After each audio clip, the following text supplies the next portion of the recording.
Well, Nasarawa State Governor Tanko Almakura has commissioned an e-library located near Federal Polytechnic in Nasarawa local government. After touring the facility, the governor made a promise that the e-library project would be replicated across the state. Governor Almakura also made a stop at the palace of the Emir of Ara to present to him the staff of office as a first-class traditional ruler. The visit gave him an opportunity to further encourage government relations with a traditional institution in the area of internal security. I must say with all emphasis that my administration has enjoyed so much collaboration, support, and association with the traditional institutions. One of the high points is the fact that during our challenging period, during our security challenges, the role of traditional institutions came to play a very vital role in sanitizing the society.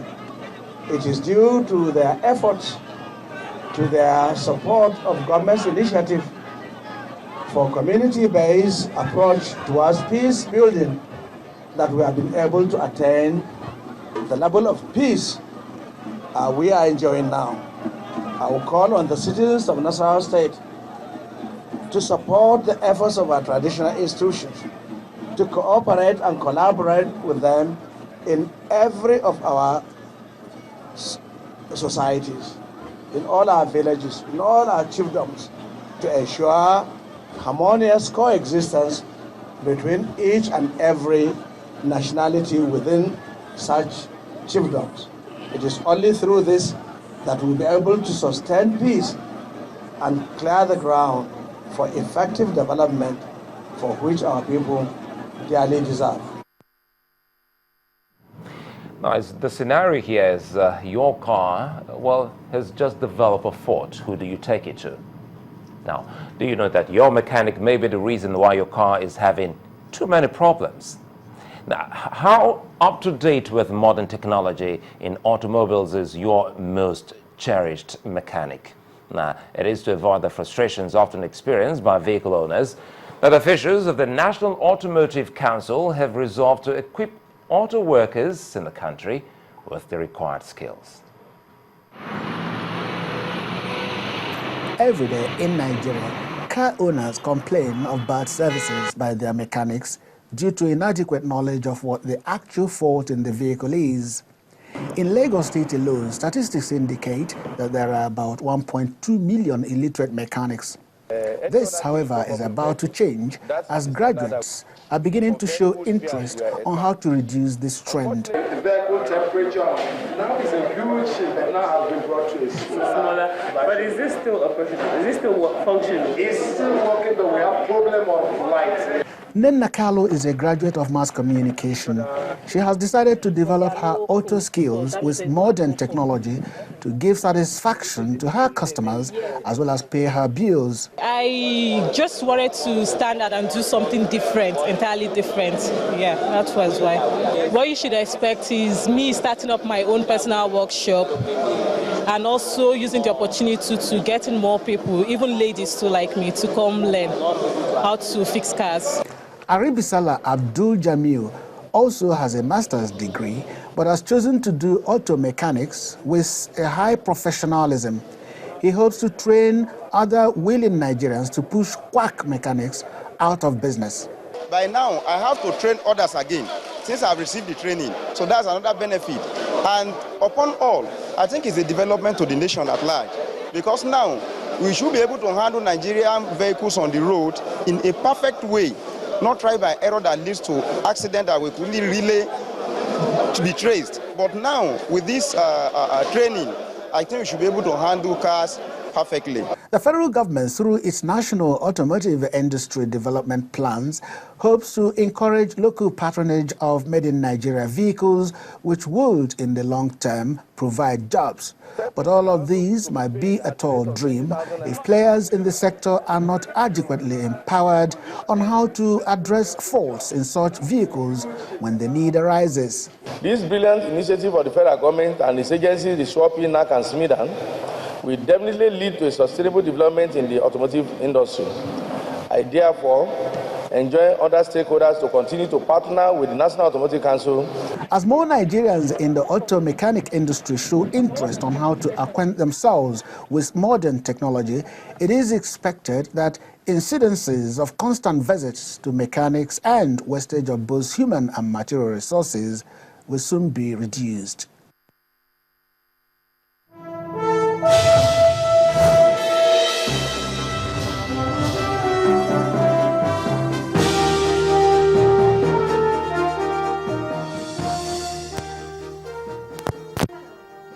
News. I am Anne Mwawadu.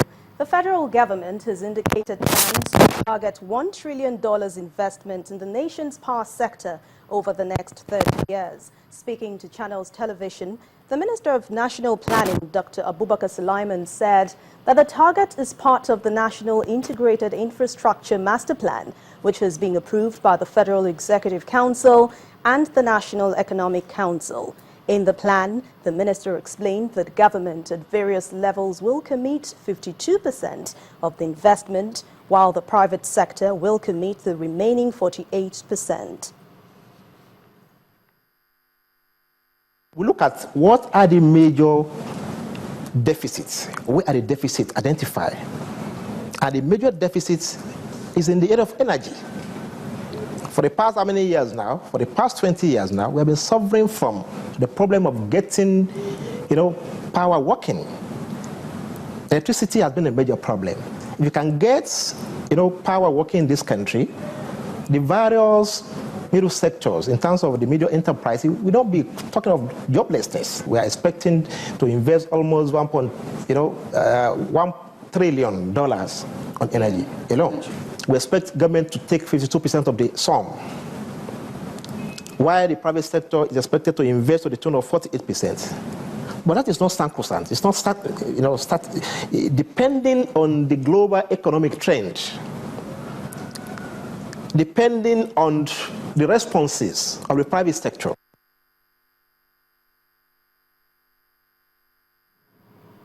Companies with right issues in the Nigerian stock market are facing price challenges amidst the current economic downturn, and market operators observing the performance of the offers explain that investor sentiment towards the issue is not encouraging. While it is difficult to deal on the shares, some companies have been forced to review their offers. Our correspondent Temple Ashaju reports. Most times, when quoted companies find themselves in need of capital, it can be quite easy to earn via public or private offerings. But some quoted companies currently offering rights issue in the stock market appear to be finding it difficult to gain investor sentiments. At the time these issuers contemplated issuing these rights, the macroeconomy was relatively stable and promising. The price of crude oil was still above 100 naira. In a rights offering, the subscription price comes at a discount. But for Access Bank, the share trades slightly lower than the subscription price. Oando has also had to review its price from 22 naira to 16 naira 50 kobo. Still, its share price remains lower at the secondary market. If you check Access Bank, for instance, it is trading at slightly lower price compared to what they are offering in the rights issue, and so that can be quite a challenge. First on Oando, you are trying to benefit somebody, maybe for his loyalty, and you say, look, the market price is 20 naira, but I'll give it to you at 17 to compensate you for being a loyal shareholder. It ought not to be lower.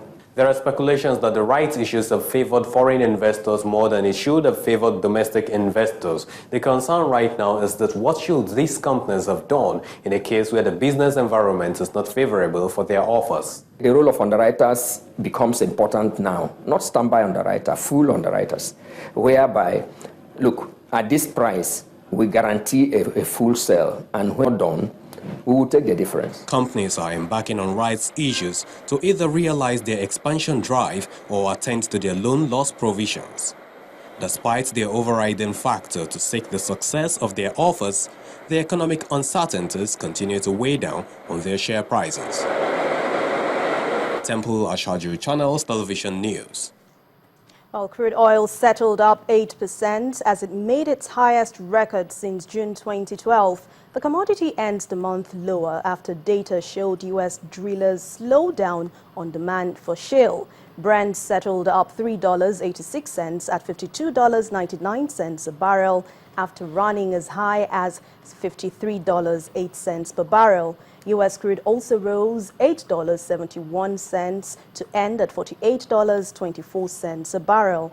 For the month, Brent was down $5, while U.S. crude lost about $6. Well, that's it on Business News Tonight. Sulaiman will be back with the rest of the news at 10.